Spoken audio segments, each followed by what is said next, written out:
എല്ലാ വിദ്യാർത്ഥികൾക്കും പുതിയൊരു വീഡിയോയിലേക്ക് സ്വാഗതം. ഈ വർഷത്തെ ഡയറക്ടറേറ്റ് ഓഫ് മെഡിക്കൽ എഡ്യൂക്കേഷൻ DMEയുടെ SC/ST വിദ്യാർത്ഥികൾക്ക് വേണ്ടിയുള്ള ജനറൽ നഴ്സിംഗ് ആൻഡ് മിഡ്വൈഫറി കോഴ്സുകളിലേക്കുള്ള 2024-25 വർഷത്തെ അഡ്മിഷനുമായി ബന്ധപ്പെട്ട് ഫൈനൽ റാങ്ക് ലിസ്റ്റ് പ്രസിദ്ധീകരിച്ചു.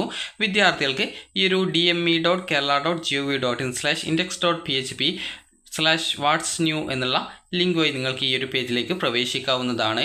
ഇവിടെ ST ഗേൾസ്, അതുപോലെ ST ബോയ്സ്, അതുപോലെ SC ഗേൾസ്, അതുപോലെ SC ബോയ്സ്, അതുപോലെ നോൺ സയൻസ്, റിജക്റ്റഡ് ലിസ്റ്റ് എന്ന് പറഞ്ഞുകൊണ്ട് ഇങ്ങനെ വിവിധ വിഭാഗങ്ങളായിട്ട് കൊടുത്തിട്ടുണ്ട്. അപ്പോൾ നിങ്ങൾ ഏത് വിഭാഗത്തിലാണ് ഉൾപ്പെടുന്നത് അതനുസരിച്ച് നിങ്ങൾ അത് ഡൗൺലോഡ് ചെയ്തെടുക്കുക. ഇപ്പോൾ ST ഗേൾസ് ആണെങ്കിൽ അതിൻ്റേത് ആ ഒരു PDF ഡൗൺലോഡ് ചെയ്തെടുക്കുക. അതുപോലെ നിങ്ങൾ അതായത് ഏത് വിഭാഗത്തിലാണ് ഉൾപ്പെടുന്നത് അത് ഡൗൺലോഡ് ചെയ്തെടുക്കുക. അപ്പോൾ ഇതിൽ നിന്നും നിങ്ങൾക്ക് നിങ്ങളുടെ റാങ്ക് ഡീറ്റെയിൽസ് മനസ്സിലാക്കാവുന്നതും ബോർഡ് ഏതാണെന്നുള്ളത് മനസ്സിലാക്കാവുന്നതാണ്. ഇവിടെ റിജക്റ്റഡ് ലിസ്റ്റ് കൊടുത്തിട്ടുണ്ട്. അതിൽ ക്ലിക്ക് ചെയ്ത് കഴിഞ്ഞാൽ ഏതൊക്കെ വിദ്യാർത്ഥികളുടേതാണ് റിജക്റ്റ് ചെയ്യപ്പെട്ടിട്ടുള്ളത് എന്നുള്ള കാര്യം നിങ്ങൾക്ക് അറിയാനായിട്ട് സാധിക്കുന്നതാണ്. അതുപോലെ എന്ത് റീസൺ കൊണ്ടാണ് നിങ്ങളുടെ ആ ഒരു ആപ്ലിക്കേഷൻ റിജക്റ്റ് ചെയ്തത് എന്നുള്ളത് നൽകിയിട്ടുണ്ട്. ഇവിടെ ചില വിദ്യാർത്ഥികൾ, അതായത് കൂടുതൽ വിദ്യാർത്ഥികളുടെയും ലേറ്റ് ആപ്ലിക്കേഷൻ, ലേറ്റ് സബ്മിഷൻ എന്നുള്ളതാണ് രേഖപ്പെടുത്തിയിട്ടുള്ളത്. അതായത് നിങ്ങളുടെ ഈ ഒരു ആപ്ലിക്കേഷൻ അവിടെ തിരുവനന്തപുരത്തേക്ക് എത്തുന്ന സമയത്ത് അത് ലേറ്റായിട്ടാണ് അവിടെ എത്തിയത് എന്നാണ് പറഞ്ഞിട്ടുള്ളത്. അതുപോലെ തന്നെ നോൺ സയൻസ് എന്ന് പറഞ്ഞാൽ ഈ ഒരു സയൻസ് പഠിക്കാത്ത വിദ്യാർത്ഥികളുടേതാണ്. അപ്പോൾ അവരുടെ ആ ഒരു ഏത് കോഴ്സാണ് പഠിച്ചത് എന്നുള്ളതും അതുപോലെ തന്നെ അവരുടെ റാങ്ക് എത്രയാണ് എന്നുള്ളതും ഇവിടെ പ്രത്യേകം നൽകിയിട്ടുണ്ട്. ഈ ഒരു സയൻസ് പഠിച്ച വിദ്യാർത്ഥികളുടെ അഭാവത്തിലാണ് ഈ ഒരു നോൺ സയൻസ് കാറ്റഗറിയിലുള്ള വിദ്യാർത്ഥികളെ അഡ്മിഷനായിട്ട് പരിഗണിക്കുന്നത്. ഇനി വിദ്യാർത്ഥികളുടെ അഡ്മിഷനുമായി ബന്ധപ്പെട്ട് വിദ്യാർത്ഥികൾ ഇൻ്റർവ്യൂവിൽ പങ്കെടുക്കേണ്ടതുണ്ട്. അപ്പോൾ ഇൻ്റർവ്യൂ നടക്കുന്നത് ഈ ഒരു സെപ്റ്റംബർ 19-ാം തീയതി തിരുവനന്തപുരത്ത് വെച്ചിട്ടാണ്. ഇവിടെ നിങ്ങൾക്ക് മുമ്പ് ഇതിൻ്റെ പ്രൊഫഷണൽ അലോട്ട്മെൻറ്റ് വന്ന സമയത്ത് ഇവിടെ ഇൻ്റർവ്യൂ നോട്ടിഫിക്കേഷൻ കൊടുത്തിട്ടുണ്ടായിരുന്നു.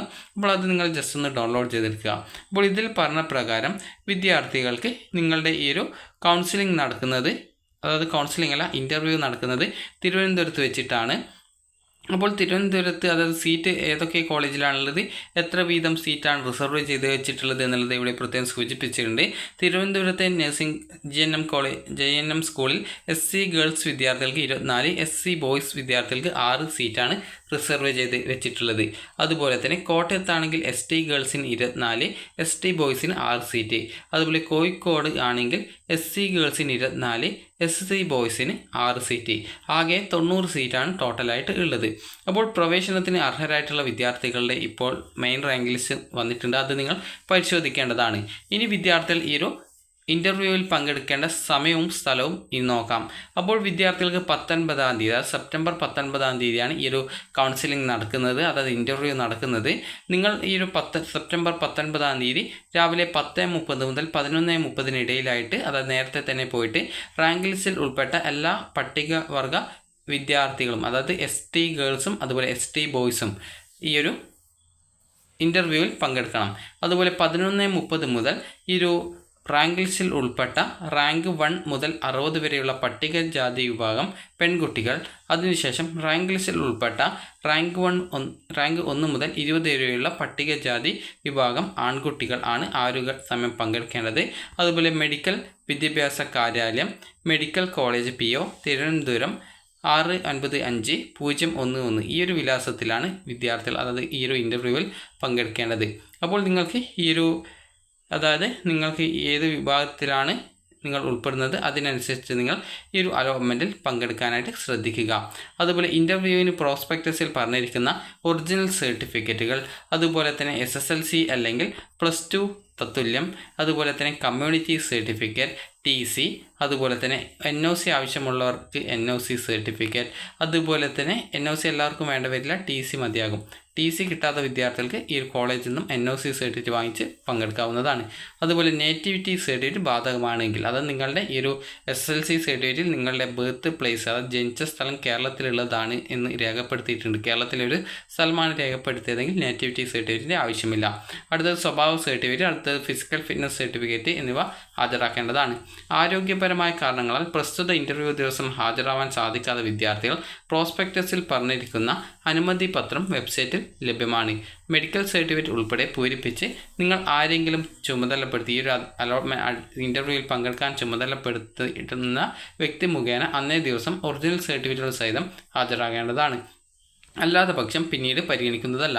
അതുപോലെ കോട്ടയം സർക്കാർ നഴ്സിംഗ് കോളേജിലെ സീറ്റുകളിലേക്ക് ST വിഭാഗം വിദ്യാർത്ഥികളുടെ അഭാവത്തിൽ SC വിദ്യാർത്ഥികളെ, അതായത് SC വിഭാഗം വിദ്യാർത്ഥികളെ പരിഗണിക്കുന്നതാണ്. അതുപോലെ തന്നെ +2 സയൻസ് പഠിക്കാത്ത വിദ്യാർത്ഥികൾ ഈ ഒരു അലോട്ട്മെൻറ്റിൽ പങ്കെടുക്കാൻ വന്നിട്ടില്ലെങ്കിൽ മാത്രമാണ് +2 യോഗ്യതയുള്ള വിദ്യാർത്ഥികളെ, അതായത് +2 മറ്റു വിഷയങ്ങളിൽ യോഗ്യത നേടിയിട്ടുള്ള വിദ്യാർത്ഥികളെ പരിഗണിക്കുള്ളൂ.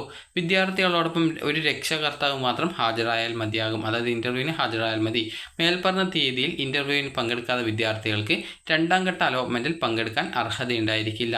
അതുപോലെ പിന്നീട് സ്പോട്ട് അഡ്മിഷൻ ആവശ്യമായി വരികയാണെങ്കിൽ ആയതിനാൽ മാത്രമേ അവരെ പരിഗണിക്കാൻ കഴിയുകയുള്ളൂ എന്നുള്ളത് പ്രത്യേകം സൂചിപ്പിച്ചിട്ടുണ്ട്.